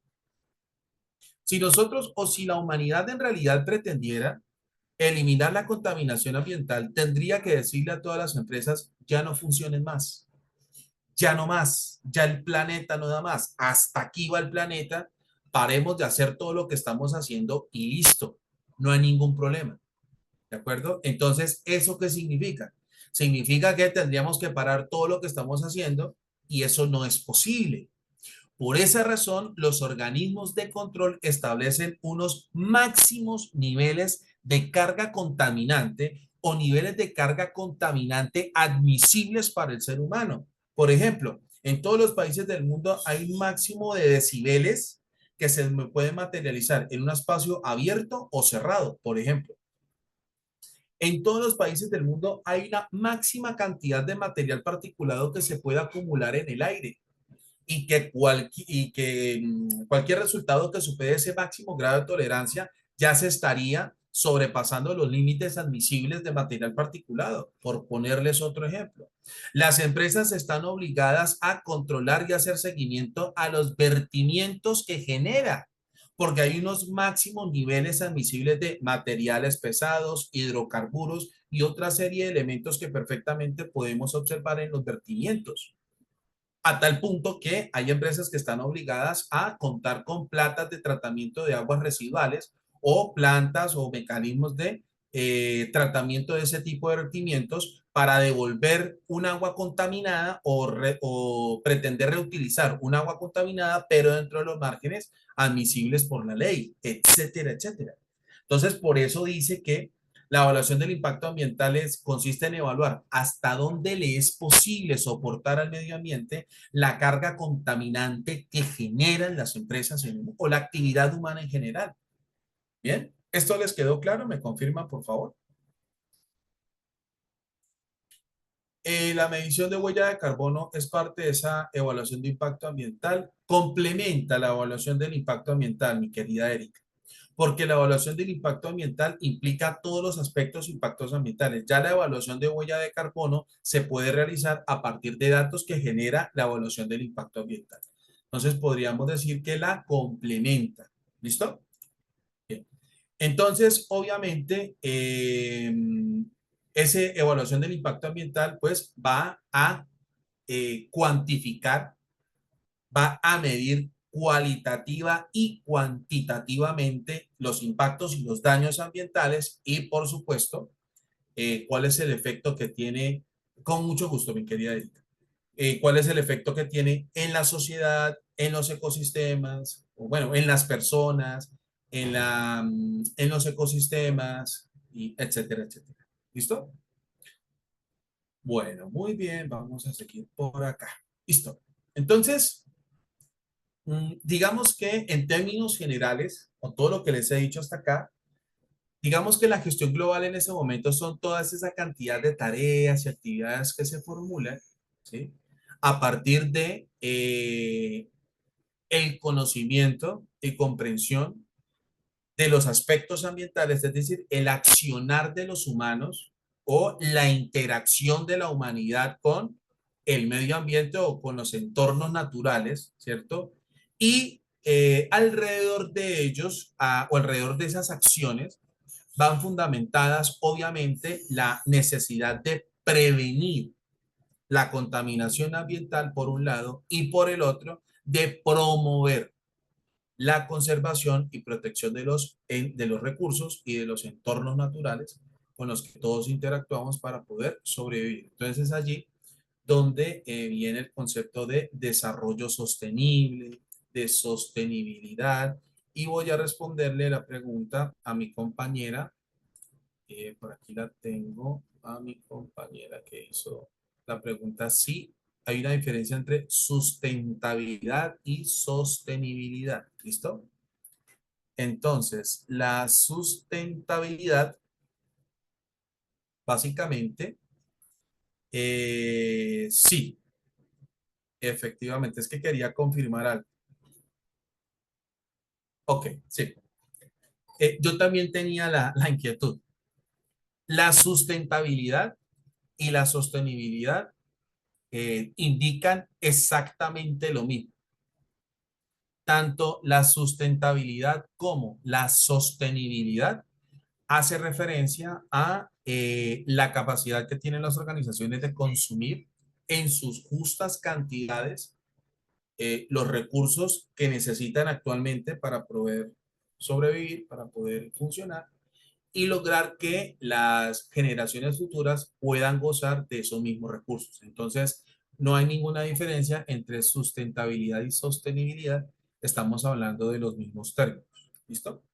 O son sinónimos para responderle la pregunta a mi compañera. Bien, entonces, como les decía, en términos generales, la gestión global, pues, consiste en la formulación de todos esos mecanismos, consiste en la formulación de todas, la formulación y ejecución de todas esas actividades que precisamente van encaminadas a evitar la contaminación ambiental y promover la protección y conservación de los recursos y entornos naturales con los que la organización interactúa. Obviamente, todo esto a partir de la forma, en los contextos o circunstancias en las que, digamos, la humanidad en general interactúe con los recursos naturales y con los ecosistemas que se necesitan para poder llevar a cabo la actividad económica. ¿Listo? Y digamos que en materia, digamos, empresarial o desde el punto de vista empresarial, digamos que tendría exactamente lo mismo. Lo que pasa es que empresarialmente hablando, la gestión ambiental perfectamente puede beneficiar esa relación de costo-beneficio. ¿Por qué? Porque al tener las empresas claras las responsabilidades administrativas, civiles y penales, alrededor de ellas se pueden perfectamente materializar unos costos, por ejemplo, una multa, una sanción por haber incumplido algún requisito legal en materia ambiental. Perfectamente esos rubros los tiene que asumir la organización para poder resarcir la falta que cometió en materia ambiental. Entonces, empresarialmente hablando, esas consecuencias de no llevar a cabo una gestión ambiental de manera adecuada pueden comprometer, digamos, los índices de productividad perdón, de los márgenes de utilidad y rentabilidad de la misma. Bien. Adicional a eso, también desde el punto de vista empresarial, hay que lograr o hay que indagar más bien acerca de cómo los procesos están funcionando alrededor de la interacción con el medio ambiente y qué tipo de estrategias o decisiones se pueden tomar para que cada vez los procesos sean mucho más sustentables o mucho más sostenibles. Porque perfectamente en el desarrollo de la cadena de valor de cualquier empresa, los recursos naturales se pueden consumir en sus justas cantidades o pueden consumirse de manera exagerada en cada una de las etapas de dicha cadena de valor. Entonces, empresarialmente hablando, la generación o producción de bienes y servicios puede perfectamente representar un alto consumo de recursos naturales y por ende elevar la cantidad de impactos y daños ambientales que pueda generar la organización. ¿Listo? Y repito, esto puede repercutir dentro de los márgenes de utilidad, los márgenes de ganancia, productividad, etcétera, etcétera, precisamente por la magnitud de las consecuencias que pueden desencadenar ese tipo de acciones o ese tipo de conductas empresarialmente hablando. ¿Listo? Entonces, eso significa que alrededor de, digamos, esa gestión ambiental desde el punto de vista empresarial, pues se tendrán que implementar todas las estrategias que garanticen que efectivamente esos aspectos e impactos ambientales se identifican, se comprenden y por ende se formulan acciones para poderlos intervenir de manera satisfactoria. Lo que les acabo de decir les quedó claro, ¿me confirman, por favor? Sí.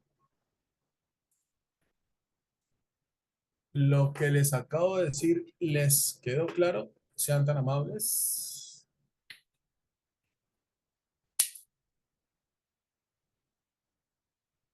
Listo.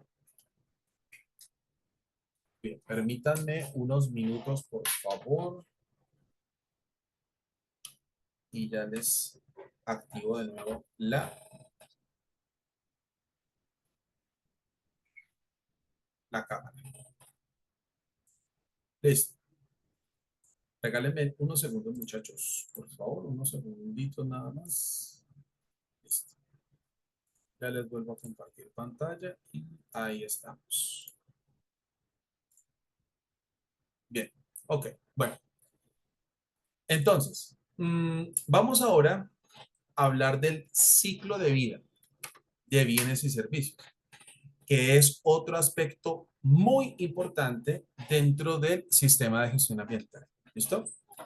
Básicamente, el ciclo de vida hace referencia a todas las etapas que van desde el origen de productos y servicios hasta su disposición final, o lo que se conoce como de la cuna a la tumba.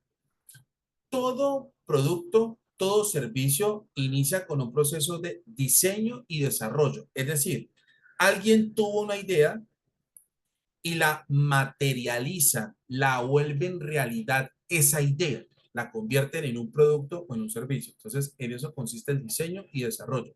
Se lleva a cabo el proceso de ideación, es decir, alrededor de lo que se pretende generar en términos de productos o servicios, se reúne un grupo de personas y empiezan a proponer ideas, empiezan a presentar ideas de lo que sería el nuevo producto o servicio, se toman todas esas ideas y las convierten en un prototipo. Ese prototipo es puesto a prueba hasta que se culminen y se confirmen que en realidad ese prototipo va a cumplir con las necesidades y expectativas que llevaron a formular o a materializar ese prototipo. Y todo eso se da en la etapa de diseño y desarrollo. ¿Listo? Ahora, cuando ya se tiene clara la idea del producto o servicio que se quiere, ahora pasa por una etapa de producción, es decir, fabricación, transformación de materias primas en producto terminado, etcétera, etcétera. Viene la etapa de producción. Cuando ya se tiene el producto terminado, luego viene una etapa de distribución, es decir, se les hace llegar a los consumidores ese producto o el servicio. ¿Bien? Y luego viene la etapa de consumo, ya cuando el usuario tiene en sus manos el producto o está gozando de los servicios, ahí empieza a utilizarlos, empieza a consumirlos. Y finalmente llega una etapa de disposición final, que es cuando el producto o el servicio, una vez se hayan cumplido, se hayan satisfecho las necesidades y expectativas de los usuarios que llevaron a adquirir esos productos y servicios, ya el producto o servicio cumple con su ciclo, es decir, ha cumplido con las necesidades y expectativas de quienes los consumieron y se generan los residuos pertinentes a través de su disposición final. Entonces, la norma ISO 14001 a través de su sistema de gestión, a través del sistema de gestión ambiental, buscan que las empresas conozcan, comprendan el ciclo de vida de sus productos y servicios, que obviamente ese ciclo de vida de productos y servicios va íntimamente relacionado con la cadena de valor de la empresa. ¿Por qué razón? Porque la cadena de valor de la empresa aporta información muy valiosa para conocer cuál es el surgimiento del producto y servicio hasta entregarlo al cliente, porque ya la disposición final es cuando el cliente ya ha determinado o ha concluido que sus necesidades y expectativas se han visto absolutamente satisfechas. Bien, entonces aquí en este sistema de gestión de seguridad y salud en el trabajo, discúlpenme por favor, en este sistema de gestión ambiental, aquí básicamente vamos a estar constantemente hablando del ciclo de vida. Ahora, para poder comprender el ciclo de vida, hay un ejercicio que se llama análisis del ciclo de vida y para eso se pueden aplicar muchos métodos. Aquí vamos a ver los métodos más comunes sin querer decir que esos sean los únicos métodos que existen en el mercado, de ninguna manera. Aquí hay muchos métodos para el análisis del ciclo de vida y nosotros vamos a ver los más comunes, en donde básicamente, ¿sí? Como ustedes lo ven en pantalla, dice que se cuantifica tanto el uso de los recursos, es decir, las entradas, que pueden ser energía, materias primas, agua, en fin, como las emisiones al medio ambiente o salidas, emisiones al aire, al agua y al suelo. ¿De acuerdo? Entonces, el análisis de ciclo de vida, ¿sí?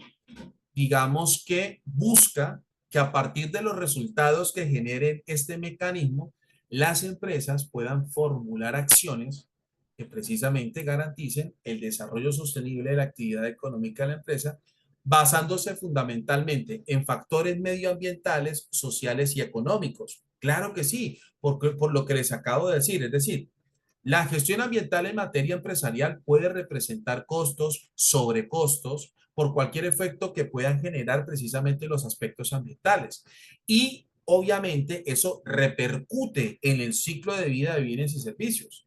¿De acuerdo? Por ejemplo, el hecho de pretender aumentar la producción de bienes, ¿sí? O el pretender aumentar la transformación de materias primas, ese aumento de la capacidad productiva o ese aumento de la capacidad instalada puede perfectamente generar proporcionalmente impactos y daños al medio ambiente. Entonces, esos recursos o esas inversiones que se realizan para llevar a cabo el aumento de la producción o capacidad productiva de la empresa tienen que pasar por un debido proceso de análisis de costo y beneficio para saber alrededor de ese aumento de la productividad cuáles son los aspectos e impactos ambientales que se configuran o simplemente si se mantienen los mismos aspectos e impactos ambientales, pero el daño ambiental podría aumentar. ¿De acuerdo? Entonces, por eso también se incluyen factores económicos y sociales. ¿Por qué razón? Porque hay una responsabilidad civil por parte de las empresas en materia ambiental. Además, como lo vimos en el sistema de gestión de la calidad, hay factores culturales, psicológicos, del entorno de la persona en general, que pueden perfectamente comprometer la eficacia precisamente del ciclo de vida de bienes y servicios y el sistema y pueden afectar o pueden perjudicar o beneficiar al sistema de gestión en términos generales. Entonces, también dentro del análisis de ciclo de vida de bienes y servicios, también se incluyen factores sociales y, por supuesto, los medioambientales. En resumidas cuentas, ¿cómo definen las normas internacionales el análisis de ciclo de vida? Lo definen de la siguiente manera. Es un proceso objetivo para evaluar las cargas ambientales asociadas con un proceso, producto o servicio mediante la identificación y cuantificación de la energía y materiales producidos y de los residuos generados al medio ambiente para valorar el impacto de estos consumos y generaciones al medio ambiente y para evaluar e implementar mejoras ambientales, que es lo que les estaba diciendo hace unos minutos. Este análisis incluye el ciclo de vida entero del proceso, producto o servicio, incluyendo la extracción y procesado de las materias primas, es decir, el ciclo de vida de productos y servicios no inicia fundamentalmente desde la recepción de materias primas, sino desde la extracción de materias primas, es decir, quiénes son los que entregan y qué condiciones se extraen las materias primas hasta el producto terminado o disposición final, como ustedes lo ven allí en pantalla, dice. Este análisis incluye el ciclo de vida entero del proceso, producto o servicio, incluyendo la extracción y procesado de las materias primas, transformación, transporte y distribución, como les estaba diciendo a ustedes, uso, reutilización y mantenimiento, reciclado y eliminación final. Digamos que en resumidas cuentas, esas serían todas las etapas, digamos, que harían parte de ese ciclo de vida de bienes y servicios. ¿Esto les quedó claro? ¿Me confirman, por favor? ¿Sí? Bueno, muy bien. Perfecto. Entonces, en la norma ISO 14040, ¿cierto? Nos explican a nosotros básicamente los usos y aplicaciones que puede tener el análisis de ciclo de vida. Por ejemplo, ¿qué aplicaciones podríamos generar? Dice, la identificación de oportunidades para mejorar el desempeño ambiental de los productos en las distintas etapas de su ciclo de vida. Aquí, ¿cuál es la idea, mis estimados estudiantes, con respecto al análisis de ciclo de vida? Evitar a toda costa que el desarrollo de la cadena de valor de la empresa se convierta en un foco de contaminación ambiental. Así de sencillo. Porque es que, como se los he venido diciendo, en cada una de las etapas o fases de la cadena de valor de la organización se interactúa con el medio ambiente en mayor o menor cantidad. En todas las etapas de la cadena de valor de la empresa siempre se van a interactuar con los recursos naturales. ¿Y eso qué significa? Significa que en cada etapa de la cadena de valor de la organización perfectamente se pueden desencadenar aspectos e impactos y daños al medio ambiente. Entonces, la idea es que a partir del análisis del ciclo de vida de productos y servicios, la organización tenga la posibilidad de redefinir la operación de sus procesos o el funcionamiento de su cadena de valor para reducir a su mínima expresión los aspectos y daños ambientales que se puedan desencadenar producto del desarrollo de su actividad económica, incluyendo el ciclo de vida o la forma en la que se configure el ciclo de vida de productos y servicios. ¿Por qué razón? Porque hay empresas que tienen la posibilidad de fabricar y producir los bienes y generar los servicios, o hay empresas que solamente reciben el producto terminado y lo comercializan y venden hacia su destinatario final. Entonces, en cualquiera de los dos casos estaría presente el análisis de ciclo de vida, porque el almacenamiento de productos y el suministro de servicios también implican aspectos e impactos ambientales. Entonces, ese análisis de ciclo de vida de bienes y servicios, lo que le aporta a la organización son datos relevantes, datos de interés, datos que se han obtenido de manera objetiva para que mejore sus prácticas ambientales o mejore su desempeño ambiental en términos generales. ¿Me hice entender? ¿Me confirman, por favor, sean tan amables?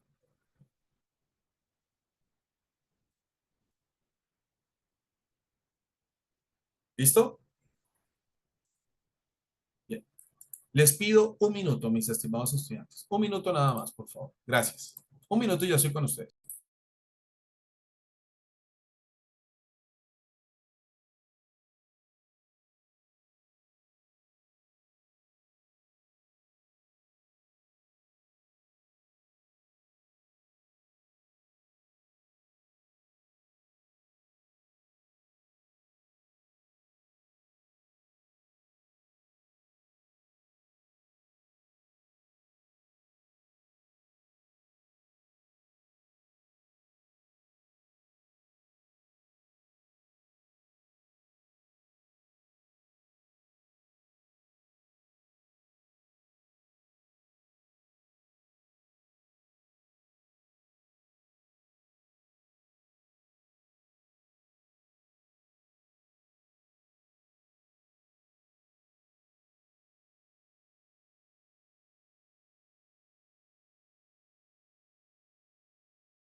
Listo, muchachos. Aquí estoy. De nuevo. Muchas gracias.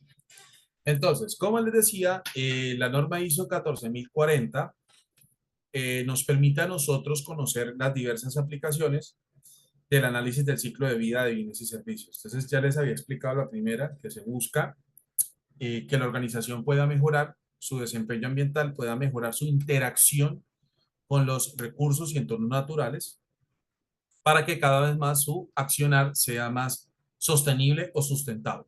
¿Listo? La aportación de información a quienes toman decisiones en la industria, organizaciones gubernamentales o no gubernamentales, como la planificación estratégica, el establecimiento de prioridades, el diseño y rediseño de productos y procesos, que es lo que les estaba diciendo a ustedes. El análisis de ciclo de vida de bienes y servicios, lo que le aporta a la organización son datos para que hagan reflexiones alrededor del desempeño de los procesos, las condiciones en las que se generan los productos y servicios, los daños e impactos ambientales que desencadenarían o estarían desencadenando la actividad económica de la organización, la redefinición de los procesos, la formulación de directrices o el rediseño o reformulación de directrices, etcétera, etcétera, todos encaminadas precisamente a garantizar que el accionar en materia ambiental de la organización sea mucho más sostenible o sea mucho más amigable con el medio ambiente. ¿Listo? Obviamente el análisis de ciclo de vida de productos y servicios le permitirá a la organización poder seleccionar de manera mucho más eficaz los indicadores de desempeño ambiental, porque es que es importante y también técnicas de medición. Es decir, el análisis del ciclo de vida de bienes y servicios le permitirá a la organización poder tener claramente definidas las variables que van a intervenir en el desempeño ambiental y por ende le va a dar la posibilidad de establecer puntos críticos de control, haciendo que sea mucho más sencillo la evaluación y medición de los procesos a través de, primero, la determinación de los métodos de trabajo y criterios de evaluación objetiva, y segundo, que a través de los resultados que generen esos criterios de actuación y métodos de evaluación, se puedan formular acciones que se basen fundamentalmente en resultados objetivos, verídicos, confiables, reales y demás. ¿Sí? Entonces, esos datos o los resultados que arroje el análisis del ciclo de vida de bienes y servicios le permitirá a la empresa precisamente poder determinar todas estas condiciones de control, todas estas condiciones de evaluación, seguimiento, medición y análisis del desempeño ambiental en términos generales. Y obviamente dice que el marketing, por ejemplo, implementando un esquema de etiquetado ambiental, sin ir más lejos. Todos ustedes han tenido la posibilidad de tomar o de beber productos Coca-Cola, estoy seguro que sí. ¿Me confirman, por favor?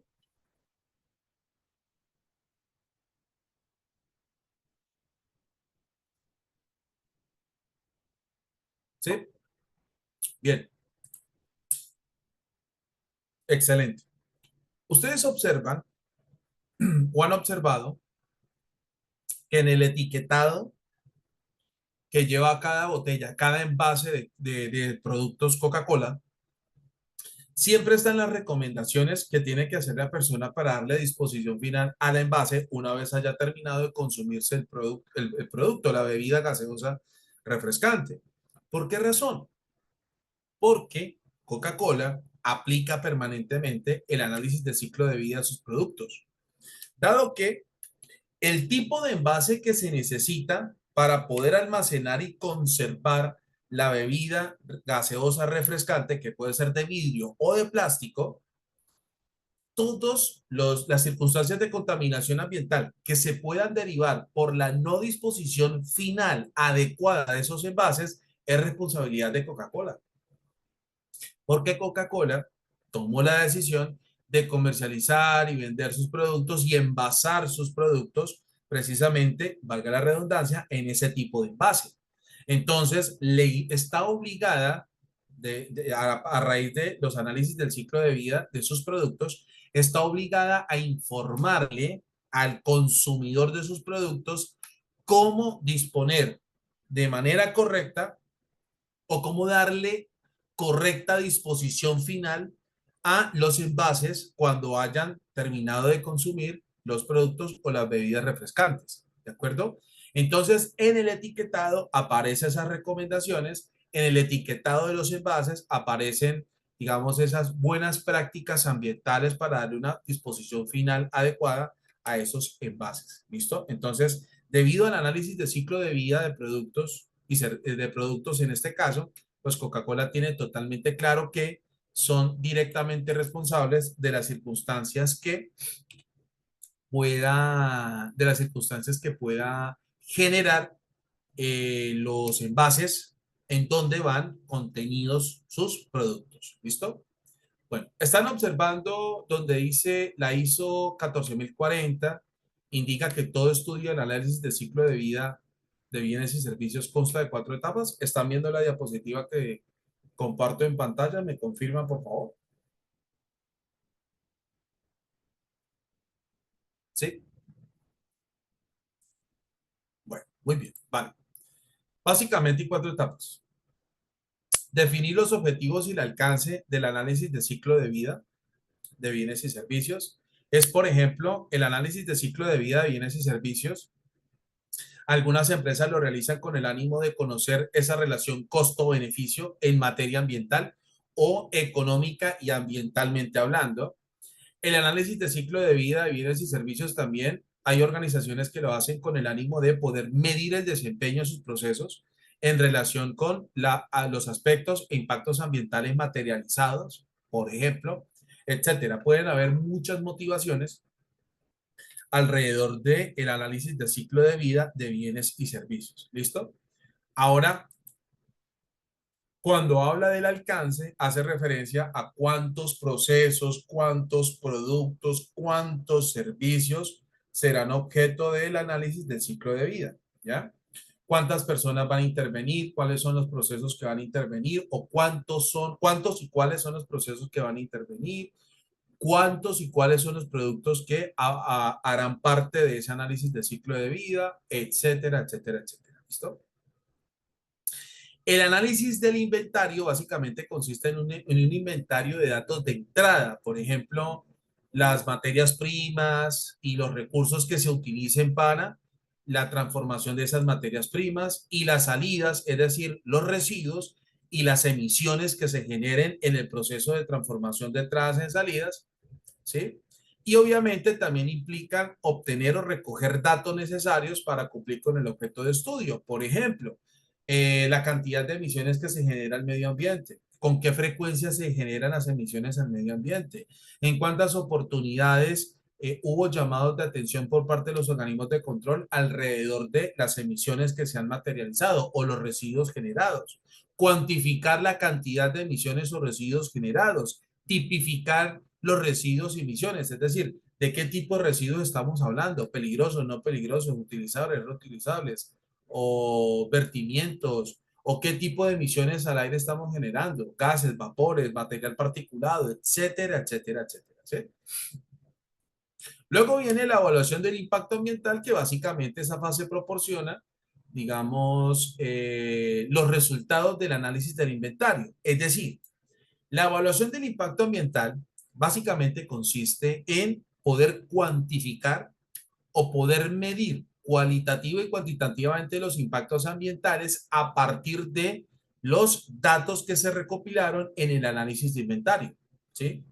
Y para eso, para llevar a cabo esa evaluación del impacto ambiental, se tienen o se han definido claramente unos criterios de evaluación objetiva. Por ejemplo, se determinan probabilidad, alcance del impacto ambiental, también otra variable u otro criterio de evaluación objetiva está, por ejemplo, el alcance, probabilidad.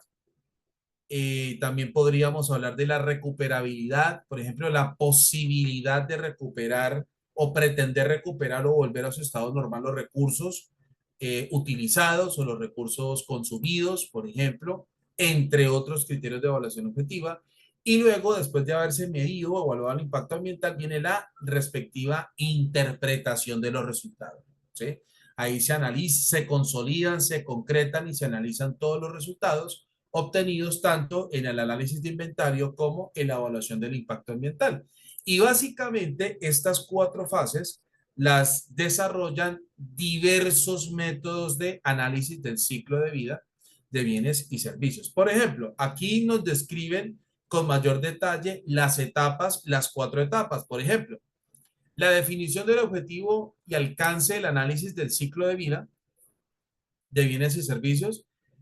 Aquí hay unos ejemplos, o perdón, hay unos criterios que nos pueden permitir poder determinar o definir con mayor precisión el objetivo y alcance del análisis del ciclo de vida. Por ejemplo, tenemos la unidad funcional. Dice que define la cuantificación de las funciones identificadas del producto y sirve para proporcionar una referencia en la que se relacionan las entradas y las salidas. Entonces, eso es importante cuando se comparan dos sistemas diferentes, ya que la base comparativa debe ser la misma. Por ejemplo, comparar dos tipos de envases de leche con unidad funcional, se puede establecer la cantidad de envase necesario para contener 1.5 litros de producto, que es lo que yo les estaba diciendo.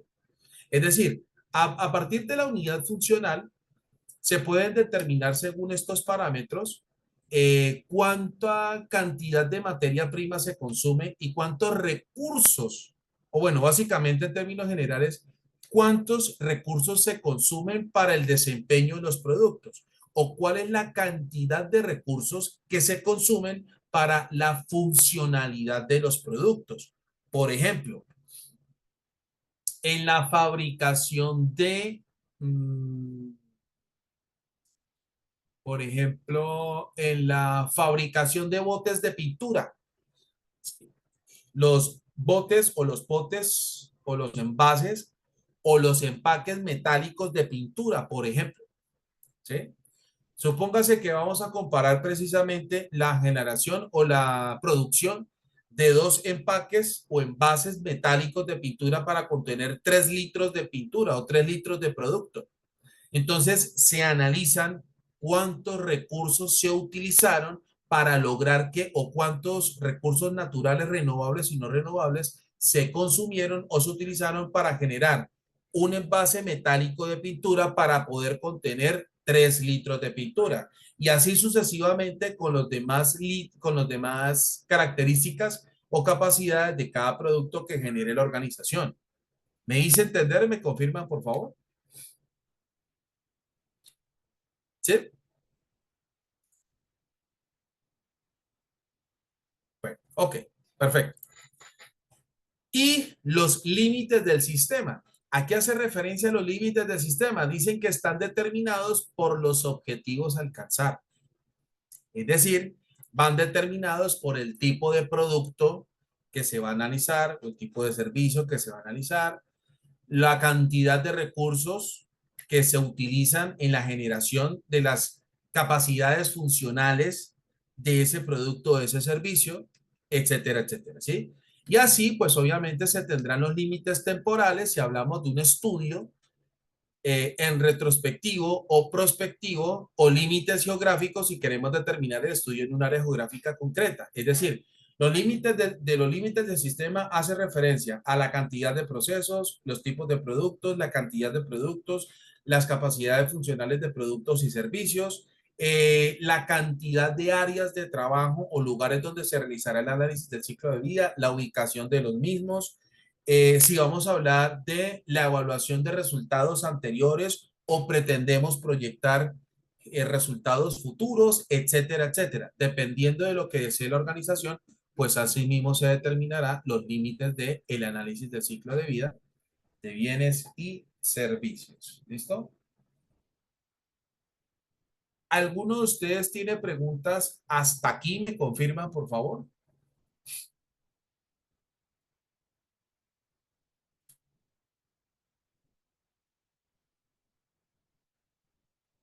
¿Sí? ¿Alguno de ustedes tiene preguntas hasta acá? Sean tan amables. Bueno, ok. Muy bien. Ahora, requisitos de calidad de los datos. Indiscutiblemente, para poder llevar a cabo el análisis del ciclo de vida de bienes y servicios, es importante asegurarse de que los datos obtenidos o los datos recopilados para llevar a cabo ese análisis sean absolutamente confiables, ¿no? En cualquier estudio, en cualquier ejercicio de análisis y evaluación, obviamente se espera que los datos, perdón, o la información sea totalmente confiable. Ese es el objetivo o ese es el propósito de la calidad de la información o los datos que se recopilen para llevar a cabo ese análisis de ciclo de vida. En el inventario del ciclo de vida de bienes y servicios, en esta fase, pues básicamente se recogen, como les decía a ustedes, los datos de entrada y salida del sistema o de los procesos que se quieren auditar, que se quieren evaluar, perdón, de tal manera que sea posible la cuantificación de la energía y recursos consumidos, ¿sí? Y también sea posible cuantificar las emisiones a la atmósfera y los vertimientos materializados y también los residuos sólidos y líquidos producidos. Es decir, la idea es que todos los datos se puedan cuantificar: kilovatios hora, kilogramos, metros cúbicos, metros cuadrados, eh, toneladas, kilogramos, libras, gramos, ¿de acuerdo? Etcétera, etcétera, ¿sí? Para que se puedan utilizar y precisamente se pueda, al momento de evaluar el impacto ambiental, esos datos cuantificables o esos datos cuantificados nos permitan a nosotros hacer una medición mucho más precisa, mucho más concreta, con certeza de lo que a partir de ese inventario, ese análisis de la recopilación de los datos, ¿sí? Se tenga una mayor certeza de lo que se está haciendo y lo que se va a medir. ¿Listo? Bien. Y obviamente, ¿sí? Obviamente, permítanme aquí, obviamente, una vez se haya hecho ese inventario, ¿cierto? Del ciclo de vida de bienes y servicios, entonces la idea es comparar o relacionar los procesos y la unidad funcional. Es decir, relacionar los residuos, perdón, relacionar los recursos y los aspectos e impactos ambientales, básicamente, teniéndolos totalmente cuantificados o relacionados en cantidades cuantitativas o con rasgos cuantitativos y poderlos relacionar con precisamente la forma en la que la empresa va a generar esas capacidades funcionales de sus productos y servicios. ¿De acuerdo? Entonces, como les decía a ustedes hace unos minutos, buscar la relación directa e indirecta en la que aparecen los aspectos ambientales en relación con la, la producción o en relación con la materialización de la unidad funcional. ¿Sí me hice entender o no?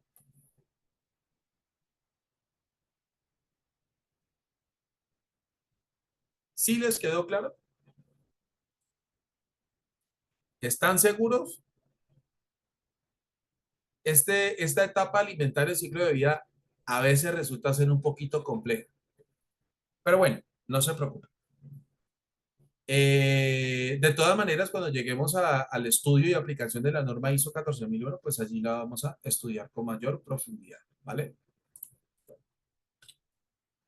Y finalmente, aquí tenemos unas subfases o digamos unas etapas dentro de ese mismo inventario o perdón, dentro de la evaluación del impacto ambiental.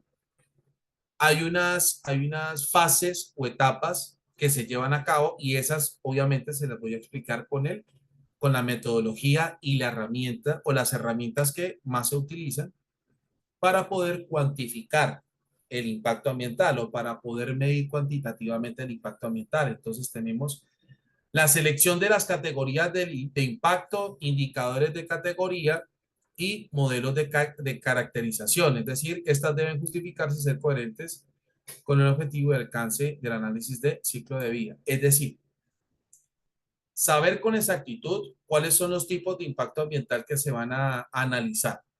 ¿Sí? Que eso hay una categoría de impactos ambientales. Obviamente, alrededor de estas categorías hay unos indicadores que yo se los voy a explicar a ustedes, se los voy a mostrar y se los voy a explicar, y la forma o mecanismos para caracterizar esos impactos ambientales, que eso va dependiendo del método que la organización escoja. ¿Listo? La clasificación de los efectos va también ligado al método que se escoja para la evaluación del impacto ambiental. La caracterización, es decir, en esta fase se trata de definir un indicador ambiental para cada categoría del impacto según el método que se utilice, de tal manera que se homogenicen a unidades que permitan la comparación entre los diferentes efectos o entre los diferentes impactos ambientales plenamente caracterizados o identificados. Y la normalización dice que en esta fase se cuantifica el valor de los resultados del indicador de cada categoría con respecto a la información de referencia. Es decir, determinar con exactitud si los efectos materializados por la utilización de los indicadores a partir de la caracterización del impacto, saber si están dentro o fuera de los rangos admisibles de carga contaminante, por ejemplo, determinadas en la información de referencia. Normalmente, la información de referencia son marcos legales regulatorios, es decir, resoluciones, decretos, leyes, protocolos, reglamentos nacionales e internacionales, que son los que definen o son los que establecen precisamente los valores máximos admisibles por cada impacto o por cada carga o elemento contaminante, y de acuerdo a esa comparación o los resultados que arrojen la caracterización y la evaluación del impacto ambiental, entonces se comparará si están dentro o fuera de los rangos precisamente establecidos por los organismos de control. Y la valoración de los distintos efectos dice que en esta fase se determina la importancia relativa de las categorías de impacto con el fin de poder llegar a determinar un único índice ambiental. ¿Listo? O unificar medición e interpretación de los resultados que pueda llegar a generar ese impacto ambiental. ¿Listo? Y por último, ya, para finalizar la sesión de hoy, pues tenemos la interpretación de esos datos o la interpretación del ciclo de vida. Dice que en esta última fase, pues se combinan básicamente los resultados obtenidos en la fase de inventario y de evaluación, obviamente con el propósito, con el objetivo y alcance definidos inicialmente. ¿Listo? Y de esta forma se van a poder establecer, obviamente, conclusiones y recomendaciones. Mis estimados estudiantes, todo lo visto el día de hoy les quedó claro. ¿Me confirman, por favor? Sean tan amables. Sí, perfecto. Vale, muy bien. Entonces, mis estimados estudiantes, ya con esto finalizamos la presentación del sistema de gestión ambiental y mañana continuaremos con la presentación del sistema de gestión de la seguridad y salud del trabajo. ¿Listo? Les deseo que pasen una muy feliz noche. Espero que todos descansen y mañana nos vemos para continuar en este proceso de capacitación y formación. Un fuerte abrazo para todos mis estimados estudiantes, que Dios los bendiga y que pasen una feliz noche. Que descansen, muchachos.